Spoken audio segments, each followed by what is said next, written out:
Dear student, welcome to Safalta career institute. दोस्तों, Indian constitution test number 3 constitution से संबंधित important क्वेश्चनों की जो सीरीज चल रही है उसमें स्टार्ट करते हैं। पहला क्वेश्चन है आपका, किसने कहा था संसदीय लोकतंत्र का अर्थ एक व्यक्ति और एक मत है? किसने कहा था संसदीय लोकतंत्र का अर्थ एक व्यक्ति और मत है? ये statements Pandit Jawaharlal Nehru, M.K. Gandhi, doctor B.R. Ambedkar या सरदार पटेल? राइट आंसर दोस्तों हो जाएगा doctor B.R. Ambedkar. Doctor B.R. Ambedkar ji का स्टेटमेंट था कि संसदीय लोकतंत्र का अर्थ एक व्यक्ति और एक मत से है। नेक्स्ट, लोकसभा आयोजित करने के लिए अपेक्षित गणपूर्ति का अर्थ होता है कोरम। क्या होता है? कोरम। यानी लोकसभा आयोजित करने के लिए न्यूनतम सदस्य संख्या क्या है? 1/6, 1/8, 1/10 या 1/5? तो राइट आंसर हो जाएगा 1/10। क्या हो जाएगा? 1/10। मोस्ट बड़ा क्वेश्चन है। नेक्स्ट, भारतीय संसद के कामकाज में शून्यकाल अर्थात 0 आवर लेकर के पूछेगा कि भारतीय संसद के कामकाज में 0 आवर का अर्थ है, यानी शून्यकाल का अर्थ है प्रश्नकाल से पहले का समय, सत्र का पहला घंटा, प्रश्नकाल और अगली कार्यसूची के बीच का समय, या जब विशेषाधिकार प्रस्ताव स्वीकार कर लिया जाए। तो राइट आंसर इसका हो जाएगा प्रश्नकाल और अगली कार्यसूची के बीच का समय। अगर आपसे पूछा जाए कि सदन की कार्यवाही का जो प्रथम घंटा होता है उसे कहते हैं प्रश्नकाल। क्या कहेंगे? प्रश्नकाल। अब आपको यह जानना जरूरी है कि प्रश्नकाल का समय क्या होता है। प्रश्नकाल का समय कमेंट करके जरूर बताइएगा। और शून्यकाल की ड्यूरेशन क्या होती है? प्रश्नकाल और शून्यकाल दोनों को बताइए कि कब से कब। नेक्स्ट, निम्नलिखित में से लोकसभा की प्रथम महिला अध्यक्ष कौन थी? मीरा कुमार, सोनिया गांधी, सुषमा स्वराज या मार्गरेट अल्वा? राइट आंसर है मीरा कुमार।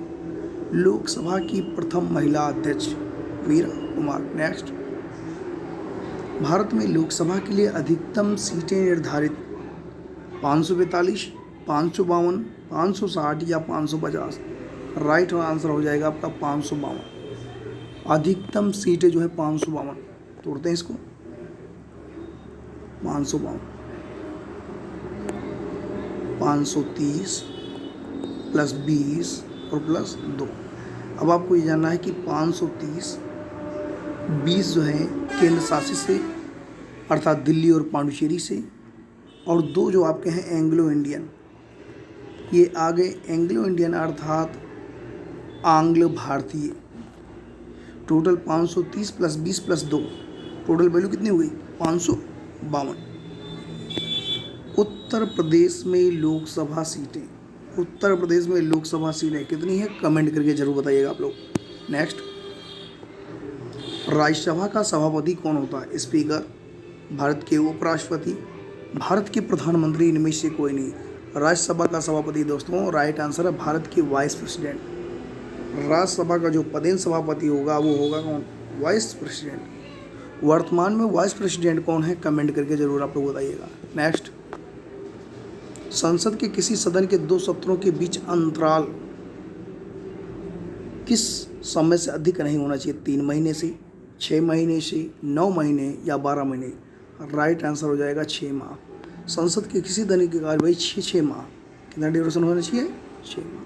नेक्स्ट, स्वतंत्र भारत की लोकसभा का पहले अध्यक्ष हुकुम सिंह, बलिराम भगत, रवि राय या जीवी मावलंकर? तो राइट आंसर हो जाएगा जीवी मावलंकर अर्थात गणेश वासुदेव मावलंकर। स्वतंत्र भारत की पहली लोकसभा के जो पहले अध्यक्ष थे गणेश वासुदेव मावलंकर। नेक्स्ट, भारत में पहली निर्वाचित लोकसभा अस्तित्व में कब आई? जनवरी 1952, अप्रैल 1952 या नवंबर 1950 या नवंबर 1949? 1952, अप्रैल 1952। आपसे लिख करके पूछेगा भारत में पहली निर्वाचित लोकसभा अस्तित्व 1952 में, या आम चुनाव लेकर के पूछेगा कि आम चुनाव कब हुए? तो आपको यह ध्यान देना है कि आम चुनाव भी दोस्तों 1952 में हुई। नेक्स्ट, संसद में शामिल है। संसद का निर्माण किन किन कंटेंट से होता है? राष्ट्रपति, लोकसभा और राज्यसभा, लोकसभा और राज्यसभा, लोकसभा और विधानसभा, विधानसभा, विधान परिषद और लोकसभा। 3 के तीनों ये एलिमिनेट कर देंगे। राष्ट्रपति, लोकसभा और राज्यसभा, इन 3 कैंडिडेटों से मिलकर के पार्लियामेंट का निर्माण होता। तो आपको मालूम है कि संसद के 3 कैंडिडेट्स कौन है? राष्ट्रपति, लोकसभा और राज्यसभा। इन्हीं से मिलकर के पार्लियामेंट का निर्माण होता। नेक्स्ट, मंत्रिपरिषद सामूहिक रूप से किसके प्रति उत्तरदायी होती है? राष्ट्रपति, प्रधानमंत्री, लोकसभा या राज्यसभा। तो राइट आंसर दोस्तों हो जाएगा कि मंत्रिपरिषद यानी मिनिस्टर काउंसिल जो होती है सामूहिक रूप से लोकसभा के प्रति उत्तरदायी होती है। आर्टिकल 75(3) में ये लिखा गया, या इसी को लोकतंत्र का आधार स्तंभ कहते हैं।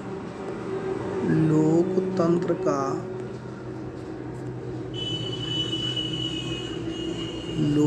का आधार स्तंभ 75(3) को। नेक्स्ट, राज्यसभा के सदस्यों का सेवा काल कितना होता? 3 वर्ष, 4 वर्ष, 5 वर्ष या 6 वर्ष। राइट आंसर क्या हो जाएगा? 6 वर्ष। नेक्स्ट, भारत के राष्ट्रपति द्वारा बुलाई गई संयुक्त बैठक की अध्यक्षता निम्नलिखित में से कौन करता है? राज्यसभा का सभापति, लोकसभा अध्यक्ष, भारत के राष्ट्रपति या भारत के प्रधानमंत्री। तो राइट आंसर हो जाएगा लोकसभा अध्यक्ष। कौन करेगा? लोकसभा अध्यक्ष। नेक्स्ट, लोकसभा और राज्यसभा के संयुक्त सत्र की अध्यक्षता कौन करता है? लोकसभा और राज्यसभा के संयुक्त सत्र की अध्यक्षता कौन करता है? भारत के राष्ट्रपति, भारत के उपराष्ट्रपति, लोकसभा स्पीकर या भारत के प्रधानमंत्री। लोकसभा और राज्यसभा के संयुक्त सत्र की अध्यक्षता लोकसभा स्पीकर। और अगर पूछेगा इस संयुक्त सत्र को बुलाता कौन है, अगर ये कहेगा कि बुलाने का कार्य किसका है या बुलाता कौन है, तो राइट आंसर हो जाएगा भारत के राष्ट्रपति। क्या हो जाएंगे? भारत के राष्ट्रपति। आर्टिकल आप लोगों ने पढ़ा होगा 108। नेक्स्ट, राज्यसभा के सदस्य के लिए न्यूनतम आयु 25 वर्ष, 21 वर्ष, 30 वर्ष या 35 वर्ष। राइट आंसर क्या हो जाएगा? 30 वर्ष। मैंने बताया था कि मत देने के लिए आयु 18 वर्ष, प्रधानी के लिए 21 वर्ष, लोकसभा के लिए कितना? 25 वर्ष, और राज्यसभा के लिए कितना? 30 वर्ष, राष्ट्रपति के लिए कितना? 35 वर्ष, राज्यपाल के लिए कितना? 35 वर्ष, प्रधानमंत्री के लिए 25 वर्ष। नेक्स्ट, निम्नलिखित में से कौन कौन से भारतीय संसद के संगठक हैं? राष्ट्रपति, राज्यसभा, लोकसभा। 3 के 3। यह तीनों से मिल करके पार्लियामेंट यानी संसद का निर्माण होता है। पार्लियामेंट का राष्ट्रपति, राज्यसभा, लोकसभा। नेक्स्ट, भारत में सरकार की संसदीय प्रणाली कहाँ से ग्रहण की गई है? अमेरिकी संविधान, रूसी संविधान, ब्रिटिश संविधान या स्विस संविधान। तो राइट आंसर हो जाएगा ब्रिटिश संविधान।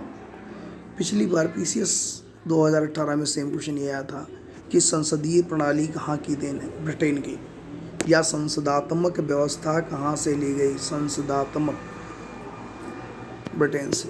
नेक्स्ट, थैंक यू दोस्तों, इस वीडियो में इतना ही।